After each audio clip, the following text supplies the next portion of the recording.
Thank you very much, Surin, for your very kind introduction, especially about my commitment to ASEAN. I'd like to greet also my fellow former head of government, Prime Minister Abishit. Welcome to the Philippines once again. And indeed, it's a pleasure to be with two colleagues from Thailand that have played a very important role in the leadership of ASEAN. ASEAN has had a vital first 50 years of existence. We're proud of ASEAN's contributions to world peace, security, and growth. In the Philippines, we are doubly proud that the 50th anniversary of ASEAN is chaired by none other than President Duterte. On my part, as president in the first decade of the century, I had the privilege of a leading role in ASEAN for 1/5 of the 50 years of ASEAN. So I'm very happy about this opportunity to be able to share my experience in ASEAN and whatever insights can come out of that experience. I like to think that ASEAN had a forerunner in the brief Mapilindo Union founded in 1963 by Malaya, the Philippines, and Indonesia, when my father, Dr Macapagal, was president of the Philippines. My father believed that the three Malay countries, after centuries of colonial rule, should collaborate on Asian solutions for Asian problems with the Mushawara principle of consultation. President Sukarno helped flesh out the vision in frequent trips to Manila, and Prime Minister Tunku Abdul Rahman later came on board. Though Mapilindo was short-lived, the dream lived on. In 1964, addressing 1 million people, President Sukarno and Macapagal again espoused a pan-Malay union. 3 years later, when they were already succeeded, respectively, by President Suharto and Marcos, their Asia-centric aspirations found fulfillment in ASEAN, with Indonesia, Malaysia, Philippines, Singapore, and Thailand as the founding five. And as Surin said, more and more foreign policy has been shaped in the context of ASEAN. And I'm very glad that during my administration, you noticed that. So fast forward to my presidency. The world changed on September 11, 2001, when terrorists attacked the World Trade Center and the Pentagon. I reached out to my ASEAN neighbors, President Megawati and Prime Minister Mahathir, on a trilateral initiative against transnational crimes, including terrorism. Subsequently, Thailand and Cambodia joined us. The 2001 summit in Brunei was my first ASEAN summit as head of state. It brought forth, as a most important document, a declaration on joint action against terrorism. And it was the honor of the Philippines to have been the one to draft that declaration. Separately, upon proposal of the Philippines, we revitalized the Brunei, Indonesia, Malaysia, Philippines, East ASEAN Growth Area sub-regional grouping. 2002, Phnom Penh Summit. That summit forged the ASEAN-China Declaration on the conduct in the South China Sea, which eschewed the use of force and sought to build confidence and cooperation in disputed areas. The declaration included a provision for cooperative activities despite rival claims. Even as we worked to transform the declaration into a code, we didn't wait for that. In 2004, the Philippine National Oil Company, the China National Offshore Oil Corporation, and Petro-Vietnam mounted a joint marine seismic undertaking in the South China Sea. The JMSU, however, did not involve ASEAN intervention. 2003, Bali Summit. The second Bali Concord named after the first one signed in the very first summit of 1976, declared the goal of an ASEAN community by 2020 with three pillars: security, economic, and social cultural. So let me couch now my memories and retrospective within these three pillars. The economic community, the AEC, is the most advanced of the three pillars. But even before that time, it was preceded in 1992 by the ASEAN Free Trade Area, or AFTA, whose common external effective preferential tariffs, CEPT, entered into force in 1993. That was the heyday of globalization. At that commitment to trade liberalization always meant for a nation to accept and sometimes moderate some challenges. Prudently, the CEPT allowed some exemptions. Staying the course of globalization, as Philippine manufacturers and labor unions pointed out, the Philippines was ahead of AFTA requirements because the Philippines had its own unilateral tariff liberalization program. And with other ASEAN countries, we also advanced the World Trade Organization. I was senator then, and as chairman of the Committee on Trade and Commerce, I had the difficult task of sponsoring the ratification of the General Agreement on Tariff and Trade, which organized the WTO. When I became president, I remained committed to open trade, but through gradual tariff liberalization, with consideration for sensitive crops like sugar and rice, and also products like naphtha cracker, which needed more time to adjust to competition. Tariffs were due to fall again in 2003. By that time, unbridled liberalizations was no longer in vogue.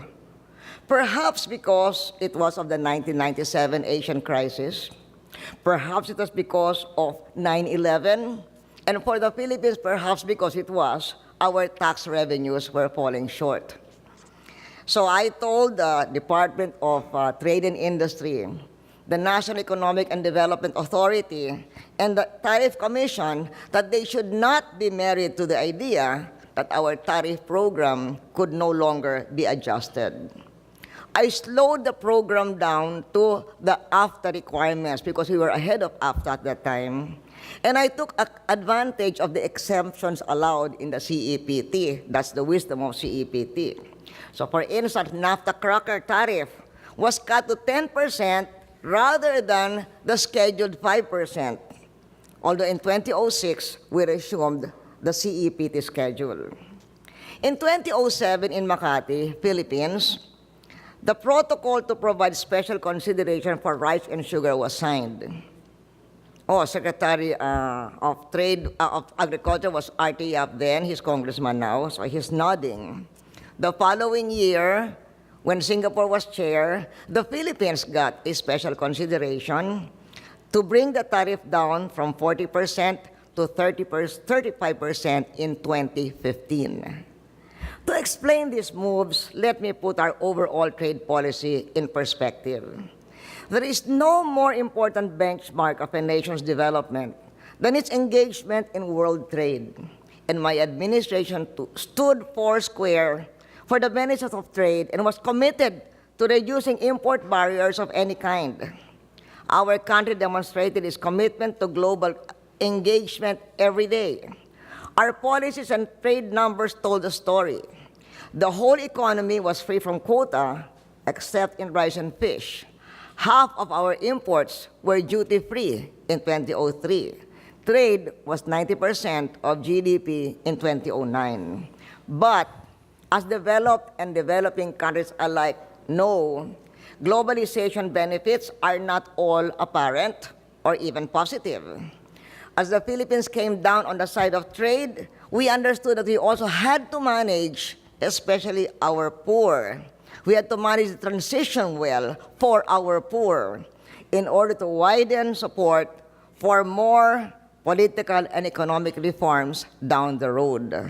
The short-term necessities would be offset in the long term by a strong economy able to wind down non-competitive sectors and fully engage the global trading system. The important point to note is that we kept cutting tariffs. We were committed to lifting our people out of poverty, so we had to put food on the table, not promises. Our economic plan would get us there. Our trade policy was an integral part of that economic plan. In fact, my administration continued to underscore its commitment to trade as it entered into the Japan-Philippines Economic Partnership in 2006. More important, from the point of view of ASEAN, it was during the Philippine chairmanship of ASEAN in 2007 that we moved to accelerate the establishment of an ASEAN community. By 2015, 5 years earlier than envisioned in Bali, in the Bali Concord II. Thus, 2007 ushered in a pivotal period in forging ASEAN integration. The Philippines was proud to host the summit at such an important time, January 2007. As Surin said, it was supposed to be earlier, December 2006. In fact, in December 2006, our trade minister signed a mutual recognition agreement for nursing. But 2 days before the summit, there was a mega typhoon that swept central Philippines, including Cebu, the site of the summit, and so we moved it to January 2007. When January came, the first meeting was the BIM Iaga, where the leaders signed an MOU expanding air links. At the summit proper, I led the call to revive the Doha round of the WTO, because 6 months before that summit, the WTO suspended talks. When WTO faltered, ASEAN stood up for keeping the doors of global trade open. And ASEAN was committed to expanding its trade area to create one of the world's largest trading blocs. ASEAN became a driving force for liberalization just when the developed countries let many developing countries down. When trade served their interests, it was a green light. When the rich states might have to give up certain subsidies or markets, the yellow light of caution was up.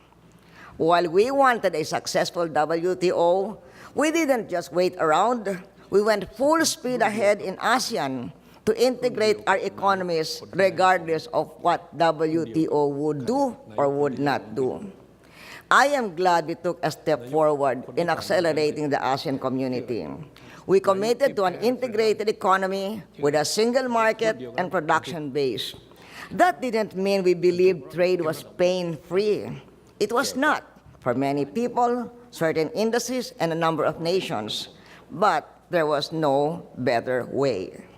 Collectively, we advanced free trade agreements with China, Korea, Europe, Japan. Those agreements demonstrated our collective voice, but more importantly, our commitment to expanding global trade and investment for the benefit of all. Now, many Filipinos ask me, especially now that we have a summit happening here, what are the impacts of summit on of ASEAN on the economy? What can the Philippines gain from all this?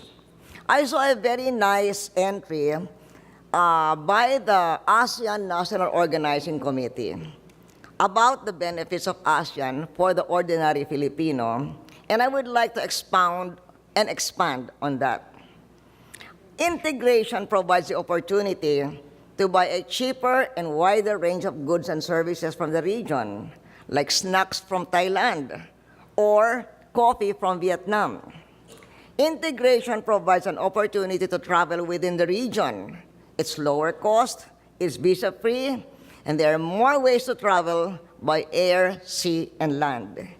Integration provides an opportunity to earn more. As the region's 10 economies integrate into one large economy, it creates larger markets for local materials and products, thereby expanding job opportunities, and for business owners, more consumers, more customers.